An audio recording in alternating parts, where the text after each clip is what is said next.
Hi friends, welcome to our channel. இன்றைக்கி டிஃபனுக்கு ஒரு தக்காளி குருமா எப்படி செய்யலான்னு பார்க்கலாம். ஃபஸ்ட்டு எண்ணெய் விட்டுட்டு மிளகு, ஜீரகம், சின்ன வெங்காயம், பூண்டு பல் தேவைக்கேற்ற மாதிரி போட்டுக்கலாம். அதை வதக்கலாம். கருவேப்பிலை அதில் கொஞ்சம் போட்டுக்கலாம். அதையும் நல்லா வதக்கலாம். நல்லா வதக்கி விட்டுட்டு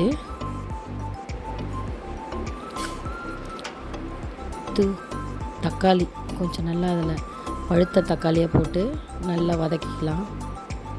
அப்போ தான் அந்த கிரேவி நல்லா இருக்கும். நல்லா வதக்கி விட்டுட்டு லைட்டாக சால்ட் போட்டுக்கலாம். கொஞ்சம் தனியா பவுடர், கொஞ்சம் மிளகாத்தூள், துருவின தேங்காய் அதெல்லாம் போட்டு நல்லா மிக்ஸ் பண்ணிக்கலாம். பச்சை வாசம் போக வதக்கி விட்டுட்டு அதை நல்லா ஆற விட்டுடலாம். மசாலா பேஸ்ட் அரைக்க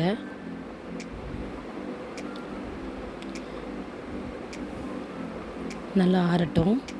வதக்கிட்டு ஆற வச்சுட்டு அரைச்சிக்கலாம் பேஸ்ட்டாக. அடுத்தது இன்னொரு கடாய் வச்சு கொஞ்சம் எண்ணெய் விட்டு கடுகு, கொஞ்சமாக உளுந்து, சும்மா கொஞ்சம் வெந்தயம் போட்டு கருவேப்பிலை போட்டு அந்த அரைச்ச பேஸ்ட்டை எடுத்து இதில் ஊற்றிக்கலாம். ஊற்றி கொஞ்சம் தண்ணி விட்டுக்கலாம் தேவைக்கேற்ற மாதிரி. இப்போ கொஞ்சம் கொத்தமல்லி தழை போட்டுக்கலாம். இந்த டிஷ் இட்லிக்கு, தோசைக்கு ரொம்ப நல்லாவே இருக்கும்.